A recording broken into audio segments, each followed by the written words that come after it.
Year Award. And Mecca Normal was not named one of the 10 famous Canadians you've never heard of by Canada's national newspaper, the Globe and Mail. I think here they're one of the 10 famous Canadians we have heard of. So please welcome David Lester.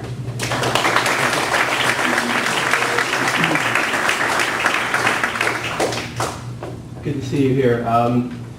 My graphic novel, The Listener, was published in Winnipeg, Canada by a press called Arbeiter Ring Publishing, and it's distributed in the U.S. by AK Press from Oakland. I'll just briefly tell you what the book is about. The Listener has two main story threads. One is the true story of the last democratic election to take place in Germany before Hitler became chancellor. The other is a fictional story about a woman named Louise who creates a sculpture that inspires a Cambodian man to commit a political act that ends in his death. Now, the connection between the two stories is one of aesthetics. Aesthetics were an incredibly important part of Nazi ideology, and the mixing of art and politics is an important part of my artist Louise's belief in the power of making progressive social change. So in part, my book deals with the light and dark of what happens when you combine art and politics. And the selection that I'm going to read tonight is the modern part of the story. So it's a confrontation between Louise the artist and Walter, an old man who was a friend of the Cambodian man who fell to his death after being inspired by Louise's artwork. So I hope you can follow that.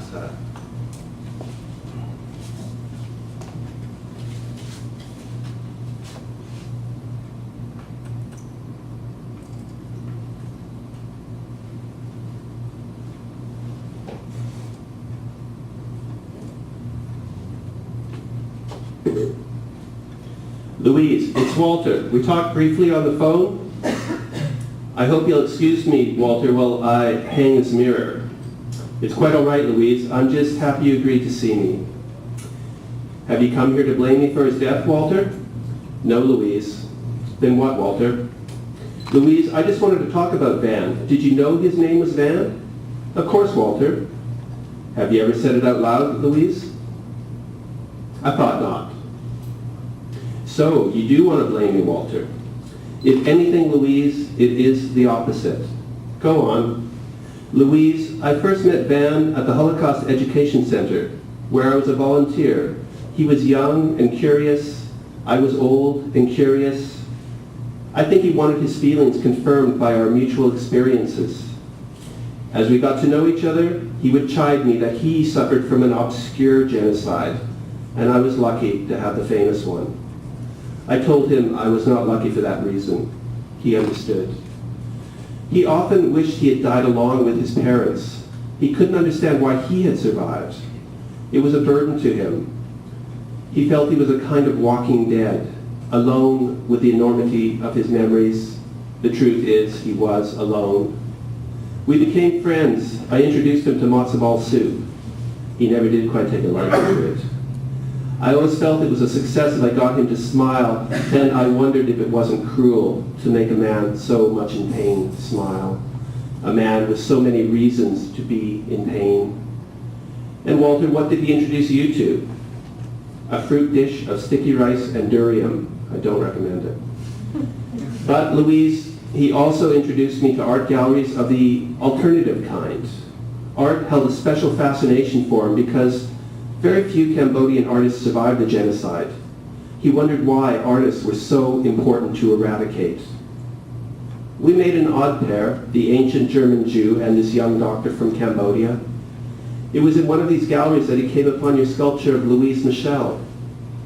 Cambodia had been colonized by France. Van studied French history and became enamored of the Paris Commune and the bravery of those wanting to make a new society out of a diseased one. As a doctor, he was outraged by the greed of the pharmaceutical companies who controlled the flow of life-saving drugs in the developing world. He wanted to act. He wanted to do something dramatic. He struggled with the reactions of his friends and colleagues. They just weren't outraged by the inequities of the world.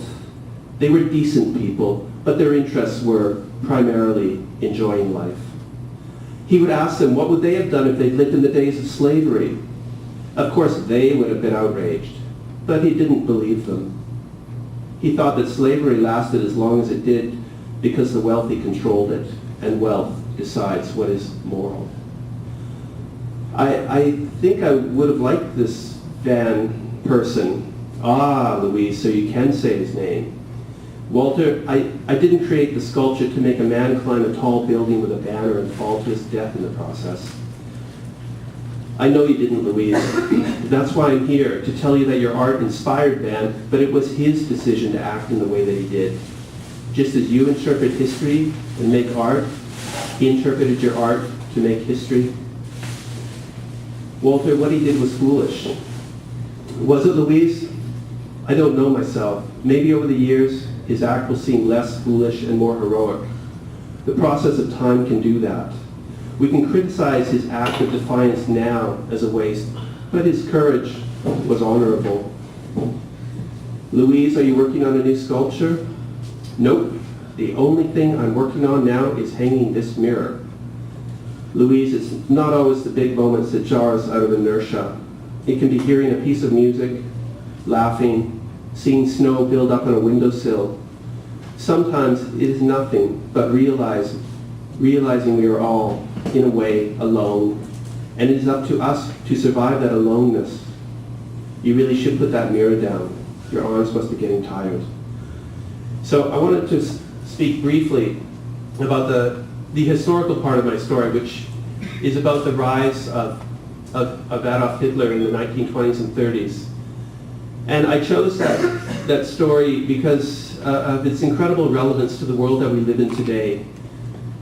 And I'm not talking about totalitarian regimes when I say that governments still violate domestic and international laws. Governments still justify wars with lies. Governments still justify the use of torture. Governments still use the police and military against their own citizens, and governments still persecute their citizens because of their religious, political, and sexual orientation. And governments still use patriotism and nationalism to justify illegalities and the curtailing of civil liberties. And finally, the governments still win election with 39% of the vote, as the Nazi Party did in the story in my book in 1933, just as the Conservative government in Canada did last year. So all of that is to say that I made my book because of the relevance of today and as a cautionary tale about the world that we live in. And when we look at history, often it's told from the point of view of the victims or the victors. And because those stories are usually far more dramatic, they can be sentimental and they can be quite emotional. And it's the minutiae of how there ever were these victims and victors in the first place that are tougher stories to tell. And my book is attempting to tell this story of a small election that occurred in Germany that 2 weeks afterwards led to Adolf Hitler becoming leader of Germany, which of course consequently led to the Third Reich, the Second World War, and the Holocaust. So this is why sometimes these stories are important to reclaim in history. And I'm working on a new graphic novel, and it's the story of the anarchist and feminist Emma Goldman. She lived the last year of her life in Canada, dying there in 1940. But prior to that, she was an activist for 50 years, promoting anarchism, feminism, birth control, workers' rights, and of course social revolution. And she did all of this, facing persecution, arrest, deportation, exile, constant harassment from police and media.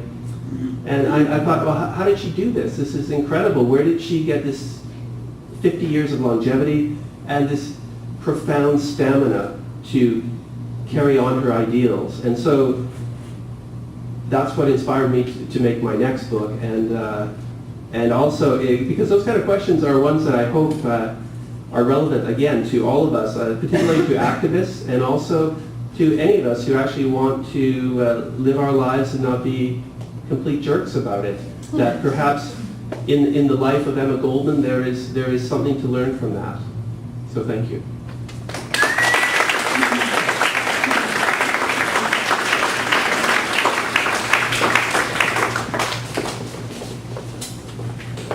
Thank you, David Lester. That was fantastic. Hold on, I just want to okay. There. David has copies of the Listener for Sale over there, and there's also other publications and amazing cards and lots of Mechanormal CDs and records.